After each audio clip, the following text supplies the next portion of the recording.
Students, good morning. Today our session is science, 6th standard science.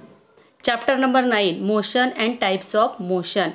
बघा विद्यार्थी मित्रांनो, आजच्या आपल्या या सेशनमध्ये, आजच्या आपल्या व्हिडिओ तासिकेमध्ये आपण चॅप्टर क्रमांक 9 motion and types of motion म्हणजे गती आणि गतीचे प्रकार याचा अभ्यास करणार आहोत. तर विद्यार्थी मित्रांनो, बघा तुमचं पुस्तकाचं पेज नंबर जे आहे धडा 9 तो काढा तुम्ही. पहिलाच धड्यातलं पहिलंच पेज जे आहे त्याच्यामध्ये ऑब्झर्व अँड डिस्कस असं चित्र आहे बघा. पहिल्या चित्रामध्ये तो मुलगा फुटबॉल खेळतोय, दुसऱ्या चित्रामध्ये भोवरा आहे, तिसऱ्या चित्रामध्ये त्या पुलीशी तो मुलगा खेळतोय, चौथ्या चित्रामध्ये विमान उडतंय आणि कुंभार त्या चाकावर काहीतरी बनवतोय. तर बघा या चित्रांचं निरीक्षण केल्यानंतर बघा तुमच्या असं लक्षात येईल की या प्रत्येक चित्रामध्ये काही ना काही कृती किंवा काही ना काही गती त्या वस्तूला मिळालेली आहे. In our day to day life we see many moving objects. आपण आपल्या रोजच्या दैनंदिन जीवनामध्ये अनेक गतिमान वस्तू बघत असतो. Moving objects are said to be objects in motion. तर हे जे हालचाल करणाऱ्या वस्तू असतात या वस्तूंनाच आपण काय म्हणतो, ऑब्जेक्ट्स इन मोशन, की या वस्तू गतीमध्ये आहेत असं म्हणतो.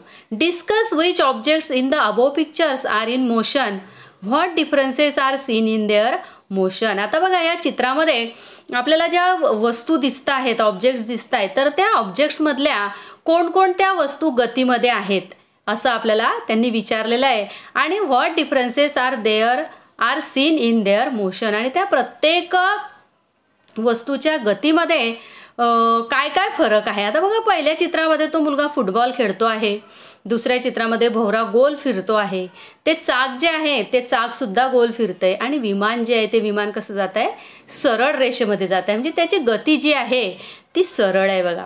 आता मोशन म्हणजे काय, मी सांगितलं तुम्हाला की मोशन म्हणजे गती. While waiting for a bus at a bus stop other vehicles appear to be in a state of motion. जेव्हा तुम्ही बस स्टॉपवर बसची वाट पाहत असतात तेव्हा फक्त त्या बस स्टॉपवर आपल्याला बस दिसणार असते का, तर नाही. इतरही अनेक वाहनं, other vehicles appear to be in a state of motion, इतर वाहनंसुद्धा आपल्याला गतिमान झालेली त्या रस्त्यावरून दिसत असतात, बस स्टॉपवरून दिसत असतात. On the other hand when you are in motion yourself a still object appears to be moving. जेव्हा बघा तुम्ही सुद्धा समजा एखाद्या गतिमान वाहनामध्ये बसलेले असता तेव्हा आपल्याला इतर ऑब्जेक्ट्स जे असतात किंवा इतर वस्तू ज्या असतात त्या सुद्धा गतिमान झालेल्या दिसतात. बघा तुम्ही प्रवास केलेला असेल रेल्वेने तर तुमच्या पण लक्षात आलं असेल की जेव्हा आपण प्रवास करत असतो तेव्हा खिडकीतून जर पाहिलं तर आपल्याला ते झाडं मागे पडताय असं दिसतं की नाही. बघितलंय का तुम्ही कधी असं प्रवास करत असताना खिडकीच्या बाहेर? जर बघितलं नसेल तर आता प्रवास करताना नक्की बघा दिलं इथे तेच example. For example the trees are seen to run backward while you are travelling in a train. जेव्हा तुम्ही ट्रेनमध्ये रेल्वेमध्ये प्रवास करत असतात तेव्हा आपल्याला झाडं मागच्या बाजूने बॅकवर्ड म्हणजे मागे पडताना दिसतात. If an object is seen by an observer to change its place continuously the object is said to be in motion. जेव्हा बघा if an object is seen by an observer, एखादी वस्तूला जेव्हा एखादा निरीक्षण आपण करत असतो तेव्हा त्याच्यामध्ये कंटिन्युअसली चेंजेस होत असतात, म्हणजे काय, बदल होत असतात. The object is said to be in motion. आणि म्हणूनच त्या वस्तूला काय म्हणतो आपण की ती वस्तू गतिमान आहे. Change of place of an object is called displacement. तर अशा प्रकारे वस्तूचं जे सतत तिचं स्थान बदलत असतं, चेंज ऑफ प्लेस म्हणजे तिची जी जागा बदलत असते, स्थान बदलत असतं, यालाच म्हणतात डिस्प्लेसमेंट. डिस्प्लेसमेंट याचा अर्थ आहे विस्थापन. An object in motion continuously undergoes displacement. आणि अशा प्रकारे ॲन ऑब्जेक्ट इन मोशन म्हणजे जेव्हा एखादी वस्तू कंटिन्युअसली तिचं विस्थापन होत असेल, सतत तिचं विस्थापन होत असेल तर त्या वस्तूला गती प्राप्त होते. The continuous displacement of an object is called motion. मग मोशनची काय आहे, ही डेफिनेशन आहे. काय डेफिनेशन आहे बघा, तर the displacement of an object is called motion. म्हणजे सतत वस्तूचं जे विस्थापन होत असतं त्याला म्हणतात गती. तर अशा प्रकारे बघा आपण गती म्हणजे काय किंवा गतीची डेफिनेशन काय आहे याचा अभ्यास केला. आता याच्यानंतर पुढचा जो पॉइंट आहे तुमचा तो आहे टाइप्स ऑफ मोशन, म्हणजे काय गतीचे प्रकार. आता ही जी गती आहे बघा, आपण त्या वरच्या 5 चित्रांमध्ये पाहिलं, मी सांगितलं तुम्हाला प्रत्येक चित्रामध्ये प्रत्येक ऑब्जेक्टची गती कशी आहे, वेगवेगळी आहे. तर अशा प्रकारे ह्या मोशनचे म्हणजे गतीचे किती आणि कोणते प्रकार आहे याचा आपण आता पुढच्या मुद्द्यामध्ये अभ्यास करणार आहोत. तर त्यातला पहिला मुद्दा आहे किंवा पहिला गतीचा प्रकार आहे लिनियर मोशन. लिनियर मोशन याचा अर्थ काय, तर रेषीय गती. अ train is moving or a moving vehicle on a road. बघा, अ ट्रेन और मूव्हिंग व्हेकल म्हणजे रेल्वे गाडी किंवा एखादी गतीमध्ये असलेलं वाहन on a road may travel in a straight line और इन द सेम डायरेक्शन. बघा, ती कारचं पण चित्र आहे आणि ट्रेनचं पण चित्र आहे. तर जेव्हा ट्रेन किंवा एखादं वाहन रस्त्यावरून प्रवास करत असतं तेव्हा ते त्याच्या सेम डिरेक्शन म्हणजे एकाच दिशेने ते गतीमध्ये असतं किंवा जात असतं. This motion of an object is called linear motion. तर अशा प्रकारे बघा त्याचं गतीला कोणती गती म्हणतात, लिनियर मोशन. म्हणजेच काय, लिनियर मोशन म्हणजेच काय, रेषीय गती. एकाच रेषेत जर वस्तूचं विस्थापन होत असेल तर त्याला त्या वस्तूची रेषीय गती आहे असं म्हणतात. An object in linear motion shows displacement along a straight line. तर त्या वस्तूची गती कशी आहे, रेषीय गती आहे असं आपण म्हणतो. If you stand on a chair and release a ball from your hand, it falls to the floor. What do you conclude from this? बघा, तुम्ही खुर्चीवर बसलेले आहात आणि तुमच्या हातून चेंडू पडला तर तो कुठे पडेल, जमिनीवर पडेल. फ्लोअर म्हणजे जमिनीवर पडेल. What do you conclude from this. आणि तो जो चेंडू पडणार आहे बघा आपल्या हातातून तो कसा पडणार आहे, सरळ पडणार आहे. तर अशा प्रकारे हे जे उदाहरण आहे हे उदाहरण कशाचं आहे, लिनियर मोशनचं म्हणजेच रेषीय गतीचं. आता बघा पेज नंबर 66 आहे बघा तुमचं, त्याच्यावर compare the motion of soldiers on parade and a girl coming down a slide. बघा एक चित्र दिलेलं आहे की सैनिकांचं संचलन करणारे सैनिक आहे बघा ते, आणि खालच्या चित्रामध्ये मी एक मुलगी आहे ती घसरगुंडीवर खेळते आहे. तर याची तुम्हाला तुलना करायची आहे बघा. आता हे जे संचलन करणारे सैनिक आहे हे सैनिकसुद्धा सरळ रेषेत चालले आहे आणि ती मुलगी ती सुद्धा घसरगुंडीवरून सरळ रेषेतच येते आहे. पण त्याच्यामध्ये फरक काय आहे, कंपॅरिझन म्हणजे तुलना काय आहे बघा. तर लक्ष द्या इकडे, the motion of soldiers in a parade is the same. म्हणजे काय की संचलन करणाऱ्या प्रत्येक सैनिकाची गती सतत एकसारखी असते. कशी असते, सतत एकसारखी. During that period how not even a slight difference is seen. त्याच्यामध्ये आपल्याला थोडासाही फरक दिसत नाही. बघा तुम्ही चित्रामध्ये बघू शकताय की त्या सैनिकांच्या हातामध्ये असलेली बंदूक असेल किंवा त्यांच्या डोक्यावरची टोपी असेल, त्यांच्या पायांची पोझिशन म्हणजे त्यांच्या पायांची स्थिती असेल ती पण बघा तुम्ही किती सरळ रेषेत आहे, त्याच्यात थोडासा सुद्धा फरक नाही आहे. However, the motion of the girl coming down the slide does not appear to be uniform. ती मुलगी जी आहे घसरगुंडीवरून खेळणारी ती सुद्धा रेषीय गतीतच येते आहे, परंतु तिची जी रेषीय गती आहे किंवा ती जी त्या घसरगुंडीवरून खाली घसरते आहे तेव्हा तिची जी गती आहे ती गती कशी असते, एकसारखी नसते. Not appear to be uniform. Uniform याचा अर्थ काय, एकसारखी. त्याची ती गती जी असते तिची ती एकसारखी नसते. The girl comes down faster and faster. The speed of our motion goes on increasing continuously. बघा जेव्हा तुम्ही पण खेळता बघा घसरगुंडीवर बगीच्यामध्ये गेल्या म्हणजे तरी त्याचा तुम्हाला अनुभव आहे. जेव्हा आपण घसरगुंडीवरून खेळत असतो किंवा घसरत असतो तेव्हा आपली गती जी असते ती सतत काय होत असते, वाढत असते. बघा सैनिकांची गती पण लिनियर गतीच आहे, लिनियर मोशन आहे. घसरगुंडीवरून खेळणाऱ्या मुलीची पण लिनियर मोशन आहे, परंतु त्यामध्ये फरक आहे. काय फरक आहे तर सैनिकांची जी गती आहे, सैनिकांची जी लिनियर मोशन आहे त्याच्यामध्ये during that period not even a slight difference is seen. त्यांच्या संचलनामध्ये किंवा त्यांच्या गतीमध्ये थोडासाही फरक नसतो. त्यांची जी संचलन परेड असते ती अतिशय एकसारखी असते आणि घसरगुंडीवरून खेळणाऱ्या मुलीची गती मात्र सतत वाढत असते. The motion of the marching soldiers is uniform linear motion. बघा लिनियर मोशनच आहे ती, पण ती कशी आहे? Uniform linear motion. Because in this motion no change is seen. कारण या गतीमध्ये थोडासाही फरक नाही. On the other hand the motion of the girl coming down the slide is non uniform linear motion. आणि स्लाइडवरून घसरत येणाऱ्या मुलीची, घसरगंडीवरून घसरत येणाऱ्या मुलीची जी गती आहे किंवा जी मोशन आहे ती कोणती आहे? Non uniform linear motion. So there are the two main types of linear motion. Types of motion मधला पहिला प्रकार कोणता आहे मोशनचा? तर लिनियर मोशन. आणि लिनियर मोशनचे टू मेन टाइप्स आहेत, दोन मुख्य प्रकार आहे. ते म्हणजे uniform linear motion and non uniform linear motion.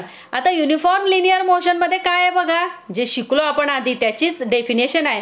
When the distance traversed by an object along a straight line in unit time is continuously the same, the motion is called uniform linear motion. बघा एकक कालावधीत एका सरळ रेषेत जाणाऱ्या वस्तूने केलेले अंतर जेव्हा सतत एकसारखेच असते तेव्हा त्या गतीला रेषीय एकसमान गती असं म्हणतात. युनिफॉर्म याचा अर्थ काय? एकसमान. आणि लिनियर याचा अर्थ काय? रेषीय. तर जेव्हा एकक कालावधीत एका सरळ रेषेत जाणारी जी वस्तू असते तिनं कापलेलं जे अंतर असतं ते जेव्हा सतत एकसारखं असतं तेव्हा त्या गतीला म्हणतात रेषीय एकसमान गती. And non uniform linear motion म्हणजे काय? तर when the distance traversed by an object along a straight line in a unit time keeps on changing, the motion is called non uniform linear motion. म्हणजेच एकक कालावधीत एका सरळ रेषेत जाणाऱ्या वस्तूने पार केलेले अंतर जेव्हा सतत बदलते तेव्हा त्या गतीला रेषीय असमान गती, नॉन युनिफॉर्म म्हटलंय बघा, म्हणजेच काय? रेषीय असमान गती असं म्हणतात. कारण ह्या गतीमध्ये काय होत असतं बघा की वस्तूने केलेलं जे अंतर आहे त्याचं एकक कालावधीत त्याचं जे हे असतं ते काय अंतर जे असतं ते काय होतं? सतत बदलत असतं आणि म्हणून त्या गतीला म्हणतात रेषीय असमान गती. आता बघा आलं तुमच्या लक्षामध्ये मग uniform linear motion and non uniform linear motion याच्यामधला जो डिफरन्स आहे, जो फरक आहे तो तुमच्या लक्षात आला का? हां, तर बघा अशा प्रकारे बघा आपण जेव्हा आता मोशनचे टाइप्स बघतोय त्यातला पहिला प्रकार कोणता पाहिला मग आपण? Linear motion. आणि त्या लिनियर मोशनमध्येच two types of linear motion. They are which are they? They are uniform linear motion and non uniform linear motion. Then next type of motion is non linear motion. आता बघा मोशनचा दुसरा प्रकार, second type of motion is non linear motion. The motion of an object that does not move in a straight line is called non linear motion. Non linear motion may be of the following types. आता बघा non linear motion याचा अर्थ काय? तर एका सरळ रेषेत न जाणाऱ्या वस्तूच्या गतीला नैक रेषीय गती असं म्हणतात. नॉन लिनियर मोशन म्हणजे काय? नैक रेषीय म्हणजे तिला रेषाच नसते, म्हणजे एका रेषेत ती जात नाही, ती नैक रेषीय असते आणि म्हणून अशा गतीला म्हणतात नैक रेषीय गती. Non linear motion may be of the following types. तर या नैक रेषीय गतीचे खालील प्रकार आहेत बघा.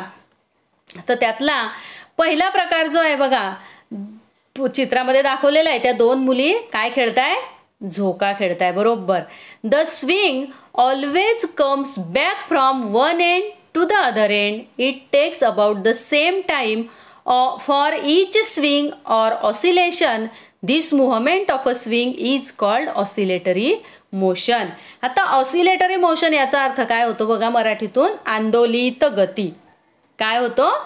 आंदोलित गती. The swing always comes back from one end to the other end. जेव्हा झोपाळा किंवा झोका जो असतो हा नेहमी एका टोकाकडून दुसऱ्या टोकाकडे परत येतो. बघा, तुम्ही झोका खेळलेले आहे, माहिती आहे तुम्हाला. तर काय होतं, त्याला एका टोकाकडून तो दुसऱ्या टोकाकडे परत येतो. It takes about the same time for each swing or oscillation. आणि त्याला एका फेरीसाठी साधारणपणे सारखाच वेळ लागतो. तर झोपाळ्याच्या या हेलकाव्याला the movement of a swing, झोक्याची ही जी मुव्हमेंट आहे, ही जी हालचाल आहे, त्यालाच काय म्हणतात? हेलकावा. आणि यालाच म्हणतात ऑसिलेटरी मोशन. म्हणजे काय? आंदोलित गती. Similarly the movement of the pendulum of a clock, घड्याळाचा दोलक. बघा, बऱ्याच घड्याळांमध्ये पाहिलेले असतील तुम्ही घड्याळं. त्या घड्याळामध्ये वरती आकडे असतात 1 ते 12 पर्यंतचे गोलामध्ये, आणि खाली त्याला आंदोलक असतो. बघा, खाली दोलक असतो. The wings of a bird, पक्ष्याचे पंख. The needle of a sewing machine.